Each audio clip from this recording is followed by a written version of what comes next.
आज जो मेन है वो है टिप्स क्या होने चाहिए जो प्रेसी के पेपर को हल करने के लिए। अब प्रेसी का पेपर सीएसएस का, पीसीएस का, पीएमएस का, बलूचिस्तान केपी के, अपना गिलगित जो पीएमएस है, सबके लिए सेम है। तो सबसे पहले जब आपने करना होता है वो आपने प्रेसी का पेपर करना होता है।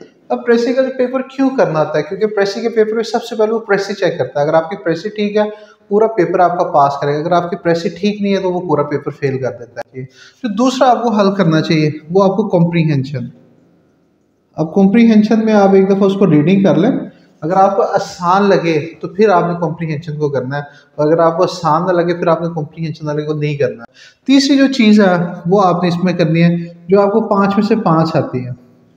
अब 5 में से 5 मसलन पेरो वर्ड्स हैं, एक पेयर आता है एक नहीं आता, नहीं करना आपने। ईडियम है 5 में से 5 है तो इसको करना है। फिर उसके बाद आप वो वाला क्वेश्चन करें जो आपको जो है 2 आते हैं, 1 आता है, 3 आते हैं आउट ऑफ 5। इस दोनों के दरमियान में अगर आप समझते हैं कि आपको ट्रांसलेशन, 1-2 वर्ड है जो टफ है वो आपको तंग नहीं कर रहा है, 1-2 वर्ड है सिर्फ जो तंग कर रहे हैं, तो आप इन दोनों के दरमियान में यहाँ पे ट्रांसलेशन भी हल कर सकते हैं। My name is professor Zahid Ashraf और सीएसएस को पढ़ा रहा हूँ, पीएमएस को, इंग्लिश को, morning, evening, physical, online, plus weekdays और वीकेंड्स के ऊपर है। मेरी बुक है टेक्निक्स फॉर इंग्लिश प्रेसी, और प्लस टॉप 30 ऐसे, प्लस मेरा यूट्यूब चैनल है जाहिद अशरफ के नाम से, सारे लेक्चर वहाँ पे पढ़े हुए हैं। आज जो मेन है वो है टिप्स क्या होने चाहिए जो प्रेसी के पेपर को हल करने के लिए। अब प्रेसी का पेपर सीएसएस का, पीसीएस का, पीएमएस का, बलूचिस्तान केपी के, अपना गिलगित जो पीएमएस है, सबके लिए सेम है।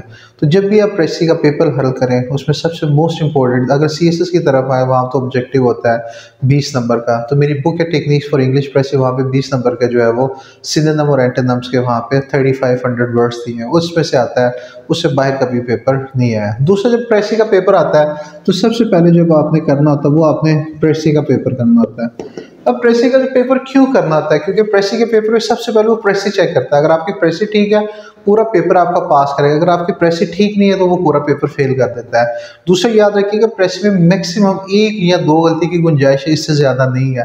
बाकी चीज़ें तो इंपॉर्टेंट है, ग्रामर उसमें अच्छी होनी चाहिए, उसमें लिंक आपस का आइडियाज़ में होना चाहिए, उसमें पैराफ्रेजिंग करनी चाहिए आपको, जो बात है कम से कम 5 से 6 आइडियाज़ है वो आप उसमें कन्वे करना चाहिए, टाइटल उसमें ठीक होना चाहिए। तो ये वाला जो प्रेसी का पेपर है इसको आप मैक्सिमम 40, 45 या 50 से ज़्यादा वो आप उसमें नहीं करना चाहिए।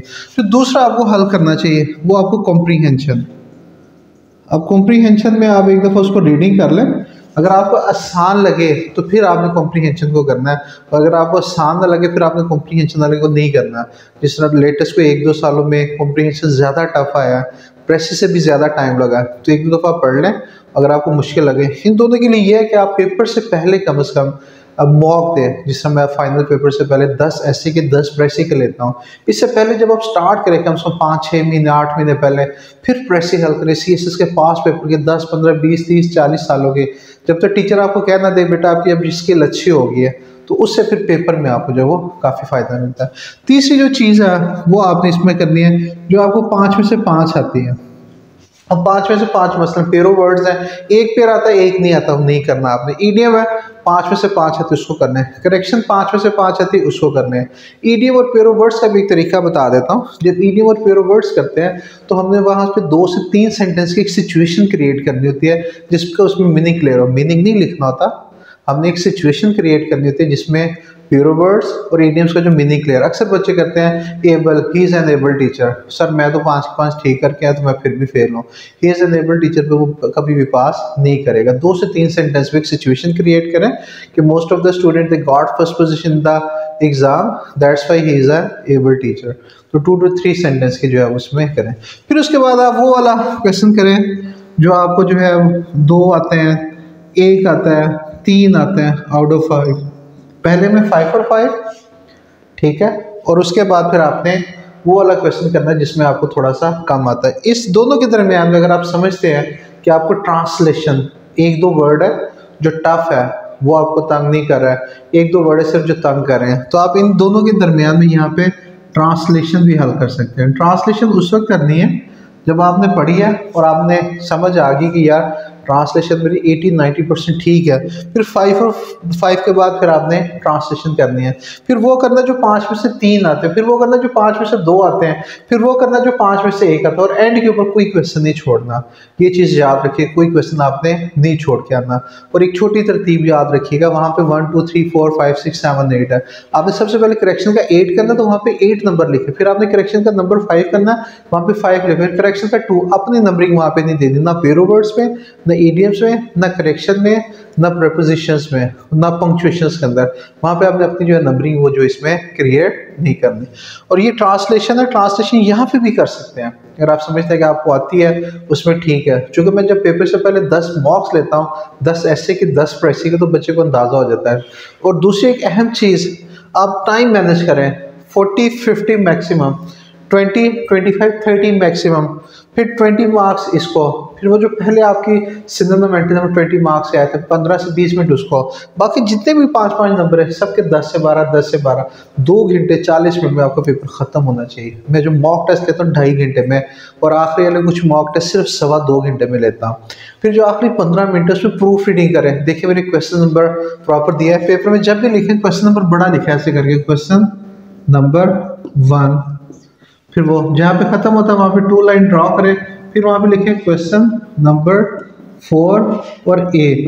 अब बच्चे जो पेपर में क्या लिखे, छोटा सा लिख देते जी, क्वेश्चन नंबर 2। अब जो छोटा सा लिखा था वो इग्नोर हो जाता है, और इसमें जो टाइमिंग है वो करें। आखिरी जो 15 मिनट है प्रूफ रीड करें, प्रेसी को 2 से 3 दफ़ा 4 दफ़ा पढ़ें, कॉम्प्रीहेंशन को 2 से 3 दफ़ा, 10 ऐसी गलती मिलेगी जो आप उसको खुद ओवरकम कर सकते हैं। जो बच्चे डायरेक्ट पेपर में जाकर बैठते हैं वो सबसे बड़ी गलती यही करते हैं। जो बच्चे 6 महीने, 8 महीने, 1 साल, ये बेसिकली प्रोसेस है 1 साल का, प्रेसी ऐसे जिसकी बहुत एक्स्ट्राऑर्डिनरी इंग्लिश, उसको भी 8-9 महीने लगते हैं। मेरे स्टूडेंट सेकंड पोजीशन आई तो उसने भी 8-9 महीने जो है उसके ऊपर लगाए थे। ऐसे नहीं होता कि 2 महीने 3 महीने। अक्सर कुछ कहते हैं जी आप घर में बैठ के कर सकते हैं, अकेडमी जाने की जरूरत नहीं, वो बिल्कुल गलत कहते हैं। वो कहते हैं कि आप लोग जो है वो पेपर में फेल होते। तो इंग्लिश कम से कम आपको 8-9-10 महीने या कम से come round the clock 1 year उसको अच्छे तरीके से, क्योंकि कंपटीशन है, जितनी ज़्यादा प्रैक्टिस करेंगे उतने ज़्यादा आपको फ़ायदा होगा। ओके जी, थैंक यू, अल्लाह हाफिज़।